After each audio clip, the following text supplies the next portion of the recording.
15ই August ভারতের স্বাধীনতা দিবস। ঠিক এই ঐতিহাসিক দিনটিতেই শ্রীলঙ্কার মাটিতে শুরু করা ভারতের গুরুত্বপূর্ণ টেস্ট সিরিজ।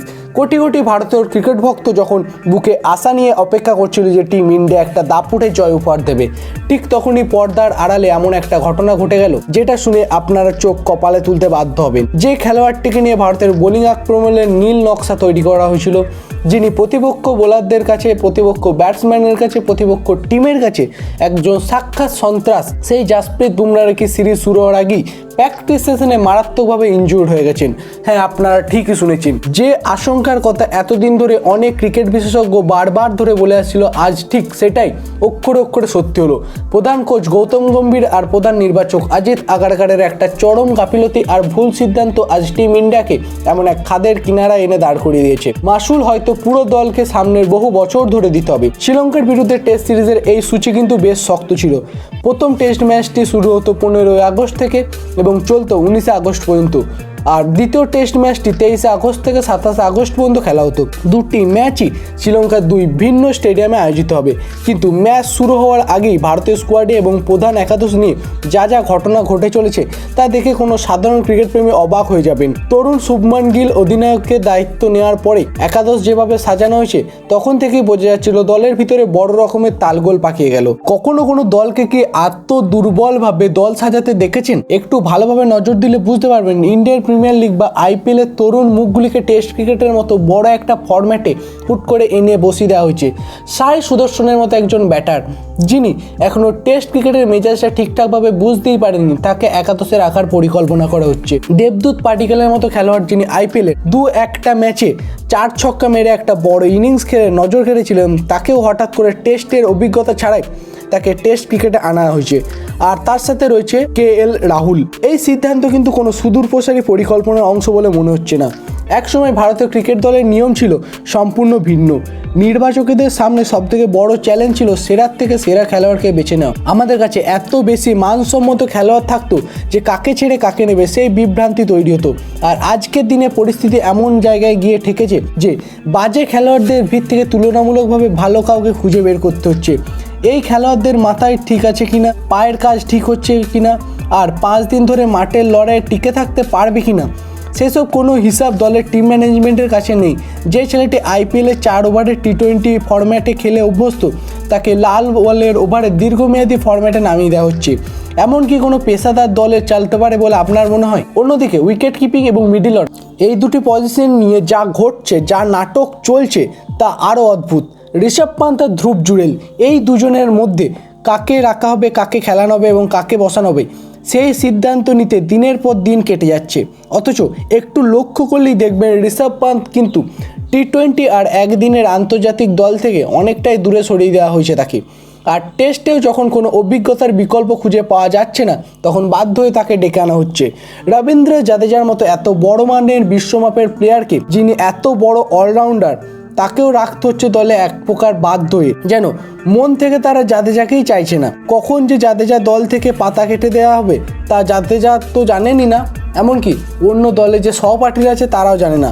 স্পিন বোলিং অ্যাটাকের কথা যদি বলি, সেখানে কুলদীপ যাদবের মতো একজন প্রতিভাবান স্পিনারকে যেভাবে সাইড বেঞ্চ বসিয়ে রেখে তাকে নষ্ট করা হচ্ছে, তা দেখলে ক্রিকেট প্রেমীরা কষ্ট পাবেন। ইংল্যান্ডের সিরিজের মতো এত বড় একটা সিরিজে কুলদীপ যাদবকে স্কোয়াডে ছিল ঠিকই, কিন্তু মাঠে নামার সুযোগই পেল না। ম্যাচ জেতানোর মতো ক্ষমতা থাকা সত্ত্বেও তাকে ড্রেসিং রুমে বসিয়ে রাখা হলো। আয়ারল্যান্ডের বিরুদ্ধে সিরিজেও একই নাটক করা হলো। একজন ক্লাস স্পিনারকে যদি দিনের পর দিন এভাবে কেবল স্কোয়াডে নামকে বাস্তা রাখা হয়, সদস্য বানিয়ে এবং সাইড বেঞ্চে বসিয়ে রাখা হয়, তার ধার আস্তে আস্তে কমতে শুরু করবে। সাধারণ বুদ্ধিটুকু গৌতম গম্ভীর কিংবা অজিত আগারকারের মাথায় যে কিভাবে আসছে না, সেটা আমি বুঝতে পারছি না। আর এখন বোলিং লাইন আপের দিকে তাকালে দেখা যাবে মানব সুতারের মতো সম্পূর্ণ অনভিজ্ঞ খেলোয়াড়কে নিয়ে আসা হয়েছে, যার সাথে রয়েছেন প্রসিদ্ধ কৃষ্ণা আর মোহাম্মদ সিরাজ। কিন্তু যে মানুষটিকে থাকা সত্ত্বেও বেশি জরুরি, সেই জাসপ্রীত বুমরাহ এখন মাঠের বাইরে। এবার প্রশ্ন উঠতে পারে, জাসপ্রীত বুমরাহ কেন নেই?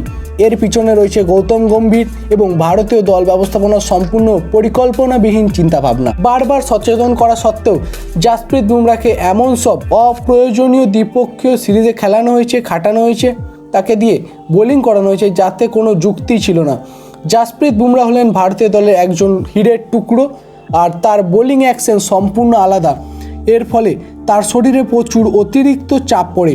বিজ্ঞান এবং ক্রিকেটের ফিজিওলজি স্পষ্টভাবে বলা যায় যে বুমরার মতো ইউনিক অ্যাকশনের বোলাররা যদি আপনি লম্বা টেস্ট সিরিজে একটানা 20 থেকে 25 ওভার করে বল করান, তাহলে পিঠ এবং পেশিদের টান পড়া স্বাভাবিক, তিনি ইনজিওর্ড হবেনই হবেন, এটা সাধারণ নিয়ম। কিন্তু শ্রীলঙ্কার মতো একটা অপেক্ষাকৃত দুর্বল দলের বিরুদ্ধে কেন বুমরাকে টেস্ট সিরিজে রাখা তোড়জোড় করা হলো? যে বুমরাকে আমাদের সযত্নে আগলে রাখা দরকার আগামী এশিয়া কাপ, এশিয়ান গেমস এবং ওডিআই বিশ্বকাপের জন্য, তাকে কেন প্র্যাকটিস সেশনেই চোট পেয়ে ছিটকে যেতে হলো? একই ভুল তো মোহাম্মদ সিরাজের ক্ষেত্রেও করা হয়েছিল। মনে করে দেখুন, আইপিএল শেষ হওয়ার পর আফগানিস্তানের মতো ছোট দলের বিরুদ্ধে যখন একটি মাত্র টেস্ট ম্যাচ খেলার সুযোগ এলো, তখন সিরাজকে সেখানে একাদশে নামিয়ে নিংড়ে দেওয়া হলো। তারপর ফলাফল কী হলো? তারপর তাকে টি-20 আর ওডিআই ফরম্যাটে বসিয়ে রাখা হলো। অর্থাৎ যে প্লেয়ারটিকে নিয়ে টি-20 আর ওডিআই খেলানো উচিত ছিল, তাকে আপনারা সেখানে বসাচ্ছেন, আর যাকে টেস্ট থেকে বিশ্রাম দিয়ে সতেজ রাখা উচিত, তাকে লাল বলে চোট পাওয়ানোর জন্য ঠেলে দিচ্ছেন। সামনে বড় বড় প্রতিযোগিতা আসছে, ওডিআই ফরম্যাট বিশ্বমানের টুর্নামেন্ট আসছে, এশিয়া কাপ আসছে। এই ধরনের মেগা টুর্নামেন্ট আপনাদের বুমরা শতভাগ ফিট হওয়ার অবস্থাটা কি জরুরি নয়? অথচ 2-3 বছর পর যখন নির্বাচকদের মনে হবে যে ওডিআই স্কোয়াড বানাতে হবে, তখন তারা হুট করে ঘুম ভেঙে যাবে। দলের এই সম্পূর্ণ লেজহীন এবং মাথাহীন স্কোয়াড গঠন, এর শেষ কোথায়? 2-1 নতুন খেলোয়াড়কে সুযোগ দেওয়াটা স্বাভাবিক ঘটনা। তারা ভালো করলে দলে থাকবেন, খারাপ করলে দল থেকে সরে যাবেন এবং অন্য তরুণ মুখ সুযোগ পাবেন। কিন্তু আপনি যদি পুরো দলটাকেই অনভিজ্ঞ নতুন খেলোয়াড় দিয়ে ভরিয়ে দেন, তবে চাপের মুখে সেই দল কিভাবে টিকবে? বর্তমানে ভারতের টি-20 দলের দিকে তাকালে বুঝবেন যে পুরো দলটাই নতুন, পুরো প্লেয়ারই ভর্তি। টি-20 সমস্ত অভিজ্ঞতাকে এক পাশে সরিয়ে রাখা হয়েছে। ওডিআইয়ে কেবল রোহিত শর্মা এবং বিরাট কোহলি কোনো রকমভাবে দলকে টেনে নিয়ে যাচ্ছেন। এই দুজন প্রবীণ খেলোয়াড় যেদিন ক্রিকেটকে বিদায় জানাবে, সেদিন দলের অবস্থা কি হবে? তখন কি পুরো দলটাই কেবল অনভিজ্ঞ আইপিএল তারকাদের উপর নির্ভর করে বিশ্বমঞ্চে ট্রফি জেতাতে পারবে? একটা দলের ভিতরে অভিজ্ঞতা কতটা প্রয়োজন তা আন্তর্জাতিক ক্রিকেট ম্যাচগুলোতে সেখানে স্পষ্ট বোঝা যায়। রবীন্দ্র জাদেজা ছাড়া এই পুরো শ্রীলঙ্কা সফরের স্কোয়াডে এমন কে অভিজ্ঞ প্লেয়ার আছেন যিনি প্রতিকূল পরিস্থিতিতে ম্যাচ বের করে আনতে পারবেন? রাশিদ কৃষ্ণা কি আপনাকে ভারতের হয়ে বিশ্বকাপ জিতিয়ে দেবেন, নাকি মানব সুতারের মতো এমন একজন নতুন প্লেয়ার বিশ্বসেরা ব্যাটারদের সামনে স্নায়ুর চাপ সামলে রাখতে পারবেন? বড় কোনো ম্যাচ যখন ভারতে কিংবা কোনো কঠিন দলের বিপক্ষে খেলা হবে, তখন এই অনভিজ্ঞ তরুণদের পা কাঁপতে বাধ্য। তারা সামান্য চাপের মুখেই অঢেল রান বিলিয়ে দেবেন। আপনারা নিশ্চয়ই প্রসিদ্ধ কৃষ্ণার সেই ম্যাচের কথা মনে আছে, যেখানে শেষ 1 ওভারে একটা জেতা ম্যাচ বের করে নেওয়ার মতো পরিস্থিতিকে প্রতিপক্ষকে সহজেই রান দিয়ে তিনি সেই ম্যাচটা হারিয়ে দিয়েছিলেন ভারতকে। এই ধরনের বোলাররা কিন্তু সরাসরি বড় ম্যাচে ঠেলে নিয়ে যাওয়া যায় না, এদের ধীরে ধীরে আন্তর্জাতিক ক্রিকেটের মেজাজ বোঝাতে হয়। তাদের পাশে এমন এক অভিজ্ঞ বোলার থাকা দরকার যারা মাঠের ভিতরে থেকে তাদেরকে গাইড করবেন। মোহাম্মদ শামি, ভুবনেশ্বর কুমার কিংবা জাসপ্রীত বুমরার মতো তারকাদের কাজে লাগিয়ে তরুণ বোলারদের শেখানো ওভারের শেষ মুহূর্তে কীভাবে ইয়র্কার ফেলতে হবে, কীভাবে রান ডিফেন্ড করতে হবে, চাপের মুখে কীভাবে শান্ত থাকতে হবে, এই জিনিসগুলোকে দেখে দেখে শিখতে হবে। কিন্তু শামি কিংবা ভুবনেশ্বর তো গত 2-3 বছর ধরে স্কোয়াডের আশেপাশেই ভিড়ে দেখা যায় না।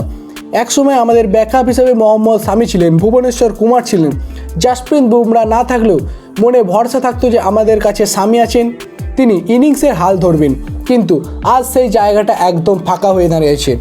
আজ যদি ভারতের জাসপ্রীত বুমরাকে ছাড়া শ্রীলঙ্কার মতো দলের বিরুদ্ধে জয় ছিনিয়ে আনতে না পারে, তবে স্বীকার করে নিতে হবে যে এই দলের গঠন প্রণালী সম্পূর্ণ ভুল পথে পরিচালিত হচ্ছে। একটা মাত্র প্লেয়ারের ওপর ভরসা করে ম্যাচ জেতার নাম কোনো টিম ওয়ার্ক কোনোদিনই হতে পারে না। সেই প্লেয়ার যখন ইনজুরির কারণে ছিটকে যাবেন, তখন কি পুরো ভারতীয় দল থমকে যাবে? আমরা কি চিরকাল হেরে যেতে থাকবো? গৌতম গম্ভীর এবং অজিত আগারকারকে বোঝা উচিত যে টেস্ট ক্রিকেট আসল সৌন্দর্য রক্ষা করতে হলে তাদের টিম ম্যানেজমেন্টকে, টিম ইন্ডিয়াকে সব ফরম্যাটে শক্তিশালী ধরে রাখতে হলে দীর্ঘমেয়াদী সব সাবেক পরিকল্পনা নিয়ে এগোতে হবে। তরুণ প্লেয়ারদের অভিজ্ঞতা অর্জনের সুযোগ দিন, কিন্তু তারা যেন মেজরিটি না হয়ে ওঠে, সেটাও লক্ষ্য রাখতে হবে তাদেরকে। তবে বন্ধুরা, এখনও সময় আছে। যদি এখনও সঠিক সময়ে সঠিক সিদ্ধান্ত নেওয়া হয়, তাহলে টিম ইন্ডিয়ার ভবিষ্যৎ কিন্তু অনেক উজ্জ্বল হতে পারে। আর কিন্তু এর পরেও যদি এই জিনিসগুলোকে অবহেলা করে আস্তে আস্তে দিন পেরোতে থাকে, তাহলে আমাদের যে এত কষ্ট করে আগের টিমগুলো তৈরি করে গেছিল, যে স্বপ্ন বিশ্বকাপ জয়ের যে আমরা স্বপ্ন দেখেছি, সেটা আস্তে আস্তে মিটিয়ে যাবে। বন্ধুরা, আপনাদের কি মনে হয়? বন্ধুরা, এই যে আমাদের টিম ইন্ডিয়ার এরকম খারাপ অবস্থা, তার আসল কারণ কে? গৌতম গম্ভীর নাকি অজিত আগারকার? আপনাদের মতবাদ অবশ্যই কমেন্টে লিখে জানান। ভিডিওটি ভালো লাগলে বন্ধুরা অবশ্যই একটা মন থেকে লাইক করুন এবং চ্যানেলে নতুন হয়ে থাকলে চ্যানেলটি সাবস্ক্রাইব করে পাশে থাকা বেল আইকনটি প্রেস করতে ভুলবেন না। আজকের জন্য এই পর্যন্তই। ভালো থাকুন, সুস্থ থাকুন এবং সব আপডেট সবার আগে পেতে আমাদের চ্যানেলটি সাবস্ক্রাইব করে রাখুন।